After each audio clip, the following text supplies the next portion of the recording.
días, mi nombre es Rebeca, soy educadora social y tengo formación y experiencia en autismo desde hace más de 7 años.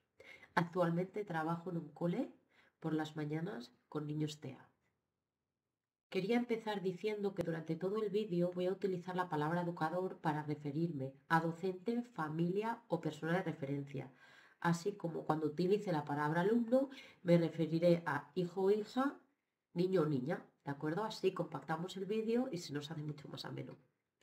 En el PDF que os he dado, os he enviado, aparece debajo de cada pequeña estrategia un apartado así de notas, ¿vale? Así, de esta manera. Ahí es para que vayáis notando cosas que igual no aparecen en el documento, pero yo voy diciendo, ¿de acuerdo? Para que sea más útil o luego a lo largo del tiempo que vosotros repaséis el documento, conocéis información nueva, lo queréis añadir, bueno, para ir un poco completando vuestra mini formación sobre estrategias para alumnado autista. Las estrategias que tiene un educador para trabajar con alumnos que se encuentran dentro del espectro del autismo son muchas y son muy variadas. Yo he escogido las que me han parecido más importantes, ¿de acuerdo? Es fundamental tener muy presente que cada persona que se encuentra dentro del espectro del autismo es única, al igual que sus características. Como las personas neurotípicas también son únicas, con sus capacidades, sus manías y sus gustos. Después de esta pequeña introducción, presentación, vamos a pasar a hablar ya de las estrategias. Y la primera de ellas es la formación continua. La formación es la base para que todas las demás estrategias vayan avanzando en positivo. Tenemos dos tipos de formación, la formación teórica y la formación que nos da la experiencia. La formación que nos da la experiencia es que nos aporta nuestro alumno, nuestro hijo, nuestro primo, nuestro amigo con autismo. De lo observamos, aprendemos, sabemos cómo acercarnos, qué podemos, qué no podemos hacer, recursos que podremos aplicar probablemente con otras personas con autismo. Y la formación teórica es la que todos conocemos, nos da un curso, nos la da una conferencia, un seminario. Vale, para nosotros nos viene muy bien ambas formaciones, pero la que yo os voy a recomendar ahora es la formación teórica, ya que la formación práctica de la experiencia la vamos adquiriendo día a día con nuestro trabajo, tanto en casa como en el aula. La formación teórica que podemos obtener es muy variada. Yo os recomiendo dos métodos, el método Denver y el método ABA. El método Denver se centra sobre todo en atención temprana. Es un método multidisciplinar, ¿de acuerdo?, en el que se empodera a los padres o familiares de referencia. ¿Esto qué es? Se les forma para que ellos luego sean los que puedan trabajar con sus hijos o hijas en su hogar. Es un método que a mí me gusta y yo aplico en mis sesiones de terapia o intervención con la familia del menor. Y luego está el método ABA, que es un método de conducta para modificar comportamientos y conductas e ir encaminando al alumno con autismo hacia una mejor autonomía en relación a su conducta y comportamiento. La segunda de las estrategias es flexibilidad, paciencia y sensibilidad. Ser paciente y sensible es muy importante a la hora de trabajar con alumnado que tiene autismo, porque se pueden generar a lo largo del día muchos cambios que nosotras no sabemos de dónde pueden venir. Tenemos que tener una capacidad rápida de adaptación y ser muy observadores.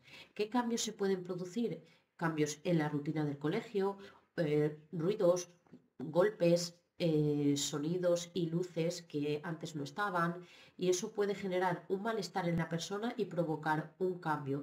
Puede hacer que la persona entre en crisis o que se ponga nerviosa o que deje de realizar la actividad que estaba realizando, y para eso nosotras que tenemos que estar ahí, para que cuando se desencadenen, saber qué ha ocurrido, evitarlo para la próxima vez y trabajar en ese momento cuando se desencadena. Lo primero, tenemos que ser observadores, como he dicho antes. ¿Por qué? Porque si nosotros nos damos cuenta que hay cierto ruido o cierta actitud que le molesta, tendremos que tener a evitarla. Y si no podemos evitarla, actuar antes de que ocurra. Mira, va a ocurrir esto, no estás nervioso, ir anticipándole, ¿de acuerdo?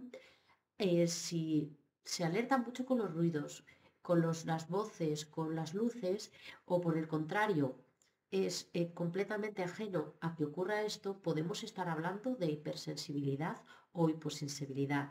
Tenemos que fijarnos mucho en estas cosas, como ya he dicho por tercera vez, ¿vale? ¿Qué estrategias nos pueden ayudar a estar más calmados a nosotros? Porque es muy importante también que nosotras estemos calmadas para poder aplicarles a ellas y a ellos esta sensibilidad, ¿vale? En la página Educación 3.0 hay varios cursos de paciencia, educación emocional a la que le podéis echar un vistazo, son gratuitos y ahí pues leyendo un poquito igual hay técnicas que podemos aplicar a nuestra persona. Yo aplico en el cole contar del 1 al 5, lo hago yo y lo hago con ellos. 1, 2, 3 y cuando llegamos al 3 nos volvemos a poner nerviosos, pues volvemos hasta el 5. Lo decimos con la mano, 1, 2, 3, 4, 5. Parece lo típico, pero funciona muy bien porque es una cuenta atrás que a ellos les ayuda a saber que cuando eso acabe van a estar más tranquilos o les voy a dar una recompensa, ¿de acuerdo? Vamos a pasar a la tercera estrategia. La tercera de las estrategias es la comunicación clara y directa. Muchas personas que se encuentran dentro del espectro del autismo, sean verbales o no, les resulta muy complicado comprender una conversación. Quizás hablamos demasiado rápido, utilizamos demasiadas palabras, entonces es muy importante que los mensajes sean cortos, claros y directos y que sean una o dos instrucciones, ¿vale? También depende mucho de la capacidad de cada persona. Si yo le quiero pedir a mi hijo que vaya a la cocina y me traiga el bolirrojo, se lo digo, así tal cual. Ve a la cocina y tráeme el bolirrojo. No le digo, mira, vas a la cocina y en el bote que hay encima de la encimera, en el bote verde de la encimera, buscas por allí y traes el bolirrojo. Demasiada información para una instrucción, ¿de acuerdo? Entonces vamos a intentar compactar para que ellos puedan entendernos mejor. Luego, cuando no hay una comunicación verbal, apoyarnos en el uso de pictogramas, de imágenes o de gestos es muy importante porque ayuda a mejorar la intención comunicativa, ¿vale? Entonces, no tenemos los pictos a mano, no tenemos los recursos visuales que solemos utilizar, no están en ese momento, yo necesito expresarle a mi hijo lo que quiero, pero no me está entendiendo, se comunica por imágenes. Me cojo un boli y lo dibujo un monigote con otro y una pelota para indicarle que quiero que me tire la pelota. Dibujo un monigote con un pañuelo para que indicarle que me dé el pañuelo. Parece un recurso súper sencillo, pero de verdad que funciona, es súper rápido, un boli y un papel, y él va a entender mucho mejor lo que le queremos expresar. Si nos queremos apoyar en gestos, mucho mejor. Podemos empezar por gestos muy sencillos como son casa, trabajar, vamos y quiero. El de yo, quiero es muy importante para la pertenencia del yo. Yo quiero y señalar. Por supuesto, el gesto de señalar tiene que ir con la palabra siempre, con la nuestra y con la de él. La guiamos con la mano para que empiece a comprender un poco mejor la comunicación. ¿De acuerdo? Vale. Una cosa muy importante es que el uso de pictogramas, el uso de gestos, de imágenes, de cualquier tipo de apoyo visual no eclipsa el lenguaje, ¿vale? Al contrario, lo fomenta. ¿Qué quiero decir con esto? Que yo enseñe a mi hijo un sistema bimodal de comunicación o de momento estemos comunicándonos a través de pictogramas, no significa que en un futuro él no vaya a utilizar su lenguaje, un lenguaje verbal, para poder comunicarse conmigo y con su entorno. El resumen de esta estrategia es que la comunicación debe de ser clara y directa y sobre todo sencilla. Si nos tenemos que apoyar en pictos, nos apoyamos. Tenemos que apoyarnos en gestos, nos apoyamos. No pasa nada. Si metemos gestos, metemos pictos y metemos palabras, son tres sistemas de comunicación que amplían mucho más su capacidad de atención y propensan la aparición del lenguaje. ¿De acuerdo? Ahora vamos con la cuarta estrategia. La cuarta estrategia son los refuerzos positivos. Los refuerzos positivos son una estrategia muy eficaz que podemos aplicar a lo largo de todo el día. Podemos usarlos por la mañana, después del desayuno, en la clase, cuando ha acabado una actividad, a lo largo de todo el día, como he dicho antes. ¿Cómo podemos hacerlos mucho más llamativos? Centrándolos en sus intereses. ¿Que al alumno le gustan las pelotas? Nosotros usamos el refuerzo positivo de la pelota. ¿Le gustan las pegatinas? Las pegatinas. Y así él estará esperando a que llegue el refuerzo de una manera mucho más contento y más propenso a realizar la actividad que le toca hacer en ese momento, ¿de acuerdo? Hay que aplicarlos de forma correcta. ¿Por qué? Porque él tiene que comprender por qué le estamos dando ese refuerzo positivo, que es gracias a una actitud que él ha tenido, que es gracias a un esfuerzo que ha realizado, a un comportamiento adecuado, a que ha acabado una ficha o un examen, ¿vale? Por eso hay que aplicarlos cuando hay que aplicarlos. no antes, si no, no estaríamos hablando de refuerzos positivos. Los intereses son los que he dicho antes. Si a ellos les gustan las pelotas, aplicamos las pelotas. También podemos encontrar refuerzos positivos en la comida. Los gusanitos suelen ser bastante interesantes y les gustan bastante. También el pan y sobre todo los elogios. Los elogios se pueden aplicar a lo largo de todo el día y casi en cualquier momento. Unos abrazos, unos mimos, lo has hecho muy bien, estupendo, unos aplausos, unas palabras de cariño. Esos refuerzos positivos muchas veces son mejores que ese pequeño gusanito que se va a ganar al final del ejercicio. ¿De acuerdo? ¿Cómo podemos aplicar estos refuerzos?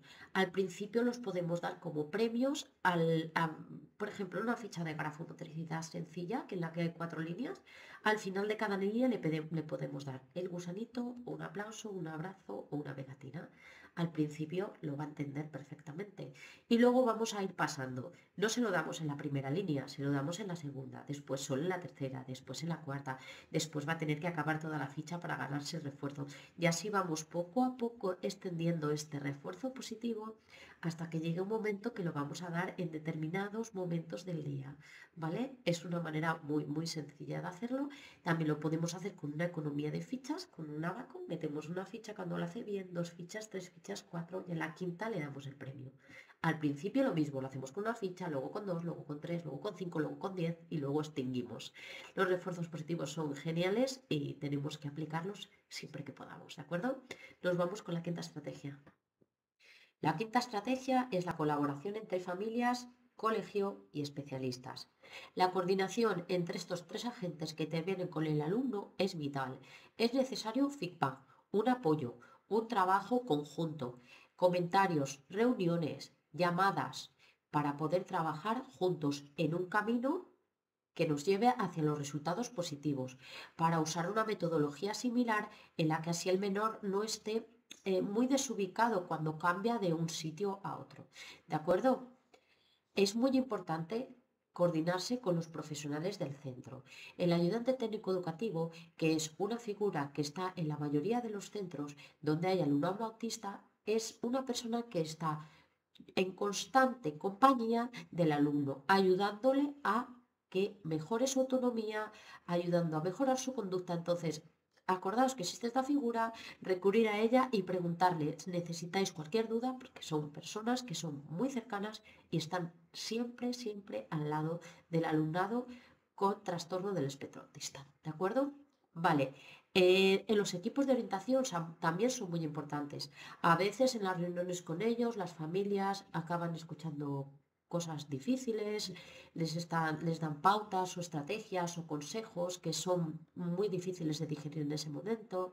A veces las respuestas son negativas, pero tenemos que comprender que ellos tienen una base, que saben de lo que hablan y que, bueno, nos lo dicen siempre pensando en nuestro bienestar y por supuesto en el del alumno. Entonces, escucharlos, por mucho que a veces cueste lo que nos están diciendo y saber que son un punto de referencia y de apoyo que vamos a tener ahí a lo largo de todo el proceso de enseñanza de nuestro hijo o hija. ¿De acuerdo?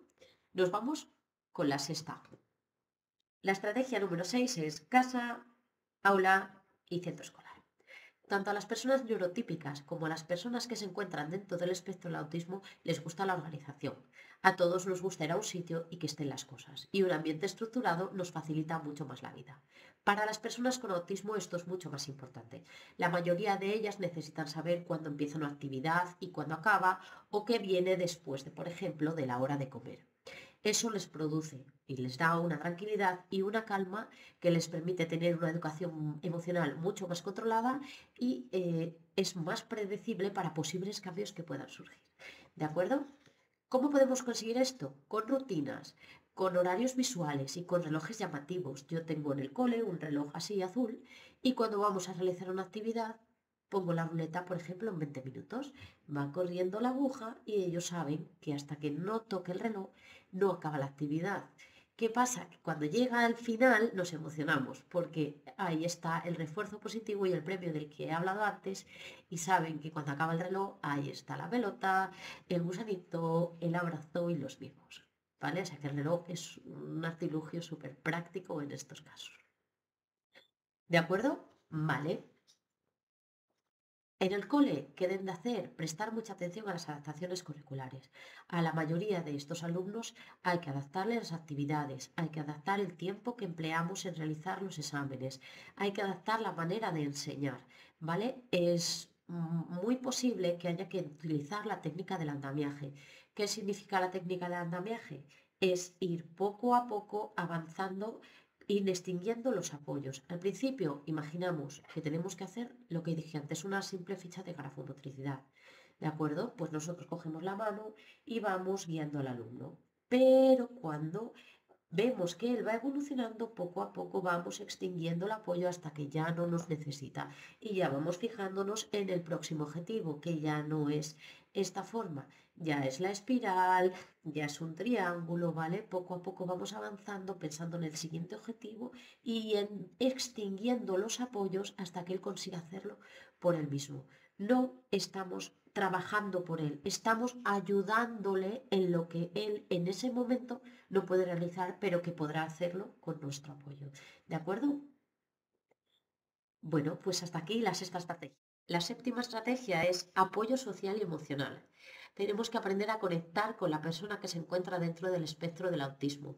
Tenemos que aprender a interpretar sus señales para enseñarle a acercarse a los demás y que pueda aplicar las habilidades sociales que tiene de manera correcta. Si generamos un ambiente positivo en el que se propicie el juego y las interacciones positivas, pues esto ayudará enormemente a que nuestro alumno se integre con los demás compañeros, ¿de acuerdo? Lo que yo recomiendo es explicar a los alumnos o a los compañeros de clase qué es el autismo y sobre todo las características de la persona que tiene allí con ellos en su clase, cómo se comunica, qué deben o qué no deben de hacer y cómo deben de actuar ante determinadas situaciones. Muchas veces los autistas emplean la fuerza de manera exagerada, no para hacer daño, sino porque no la saben controlar. Entonces podemos enseñar a sus compañeros qué hacer en ese caso, ¿de acuerdo? Un corto que supongo que ya todos conocéis es Lorenzo y su cazo y yo lo he puesto algunas veces en el cole y les gusta mucho. Es mejor de que acabe el corto, comentarlo y explicarlo un poquito y es una manera de acercarse al autismo para niños pequeños que es cercana y bueno, les genera dudas y interés por este tipo de niños, ¿vale? Hasta aquí las 7 estrategias que yo he escogido como las más importantes para aplicar con alumnado autista que se pueden aplicar en el cole o en casa, ¿vale? ¿Qué os recomendaría? Dosis muy altas de paciencia y comprensión. Mirarlo a los ojos, intentar entenderlo muchísimo. Cariño y trabajo. Trabajo, trabajo, porque con trabajo duro se consiguen resultados positivos. Si os ha parecido interesante la formación, me gustaría muchísimo que me le dijerais y si queréis ampliar, también me lo podéis comentar. Realizo formaciones específicas para casos concretos, muy personalizadas. Estoy dispuesta a informaros de lo que sea y muchísimas, muchísimas gracias. Nos vemos en las redes.